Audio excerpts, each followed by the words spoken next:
Mahathir Mohamad, the renowned leader of Malaysia, is well known for his ambitious vision, the Look East policy. This strategy was established immediately after Mahathir secured his position as Malaysia's Prime Minister in 1981, with the aim of replicating the manufacturing development programs of Northeast Asia. Mahathir's concept was conceived even before his rise to leadership, as he served as the Minister for Trade and Industry and closely observed the successes of Japan and South Korea. Recognizing the accomplishments of these two East Asian powers was crucial at the time, given that they thrived economically despite their limited natural resources and, in Japan's case, frequent natural disasters. The prosperity of these nations, thus, should serve as a model for other Southeast Asian countries. Nevertheless, Mahathir's Look East policy has been the subject of much debate and contention. Some argue that the policy was a failure and a waste of time, while others maintain that it laid the foundation for Malaysia's current status as a country with the second highest per capita income in Southeast Asia. To fully understand the impact of the Look East policy on Malaysia, it is important to trace its journey from its inception. The Look East policy, as previously mentioned, focused primarily on emulating Japan's success. Mahathir sought to integrate Japanese models into the Malaysian economy by identifying key factors that contributed to Japan's prosperity, such as patriotism, discipline, strong work ethics, effective management systems, and close collaboration between the government and private sector. These principles formed the basis of Mahathir's Look East policy. To further this objective, Mahathir sent over 15,000 Malaysians to Japan to study these factors.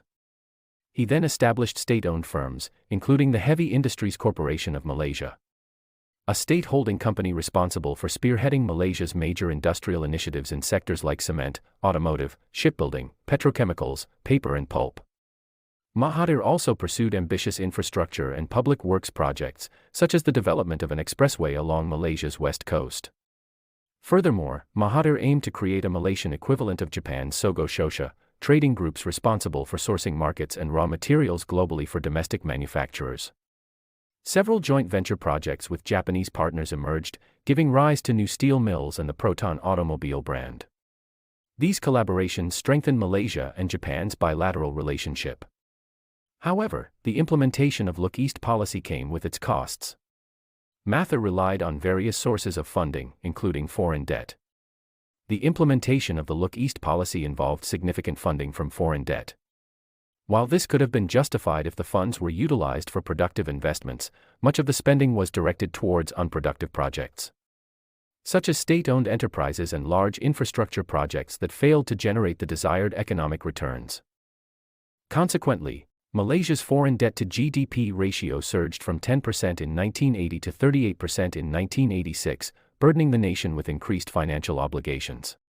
Furthermore, one of the primary reasons for the failure of the Look East policy was the misconception of the factors that led to the success of countries like Japan and South Korea. While Mahathir Mohamad focused on replicating their work ethic, discipline, and management systems, he overlooked other crucial aspects such as export discipline, competitive market structures, and penalties for failure. This misunderstanding resulted in the adoption of policies that failed to drive Malaysia's economic growth in the same manner as its Northeast Asian counterparts. Another key failure of this policy was the global economic landscape. It was known that the rise of China and other emerging economies impacted the policy. The Look East policy failed to adapt to these changes. This lack of flexibility and responsiveness resulted in Malaysia being unable to capitalize on new opportunities and forge new partnerships that could have accelerated its economic growth. It is also worth noting that several analysts, historians, and economists have highlighted various reasons they believe the Look East policy fell short. Some argue that Mahathir failed to grasp the fundamental principles of infant industry policy, such as export discipline and penalties for failure. Others contend that the excessive foreign debt incurred during the early to mid-1980s was unproductive, as it was not used to foster export-oriented manufacturing policies. Moreover, it has been noted that while Malaysia has its own national car brands like Proton and Perodua, they never achieved global success and remained primarily domestic producers. Critics assert that Mahathir did not effectively encourage these companies to compete globally due to weak export policies. Additionally, these companies faced limited domestic competition. For instance, Proton operated without any significant local rivals, whereas successful companies like South Korea's Hyundai experienced intense competition against other domestic producers. And finally, a contributing factor to the Look East policy's failure was the insufficient focus on education and human capital development. While the policy included sending Malaysians to Japan for training and education, it did not address the systemic issues in Malaysia's education system, leading to a mismatch between the skills of the workforce and the requirements of the rapidly evolving global economy. Before evaluating the success of the Look East policy, it is important to recognize the introduction of Look East Policy 2.0. This updated version aims to address several key areas to ensure Malaysia's continued growth and development. One of the main objectives of this updated policy is to expand its geographical scope. While the original policy primarily focused on Japan, the Look East Policy 2.0 includes other East Asian countries like South Korea and China. By broadening its horizons, Malaysia seeks to leverage the strengths and expertise of these regional powerhouses to drive its economic growth. However, the impact of Look East Policy 2.0 was not as significant as the original policy launched in the 1980s.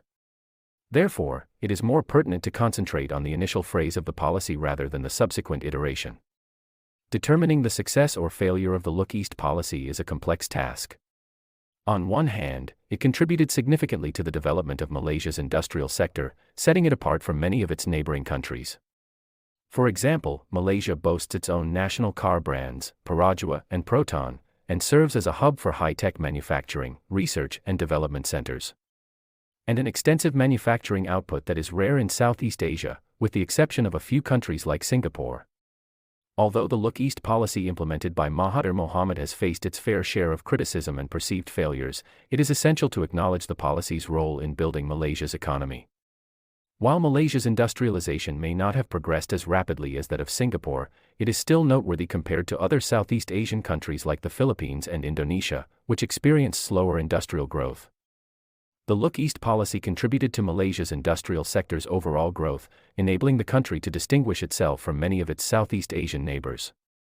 An example is the establishment of state-owned firms, such as the Heavy Industries Corporation of Malaysia, which drove major industrial initiatives across various sectors, including cement, automotive, shipbuilding, petrochemicals, paper and pulp. Additionally, the policy led to the development of ambitious infrastructure projects, like the expressway along Malaysia's west coast. These projects improved the country's connectivity and transportation networks, ultimately promoting economic growth and regional development. Furthermore, the Look East policy strengthened Malaysia's ties with Japan through joint ventures and collaborations, such as new steel mills and the Proton automobile brand. These partnerships enabled Malaysia to access Japan's expertise and technology, which facilitated this growth of local industries.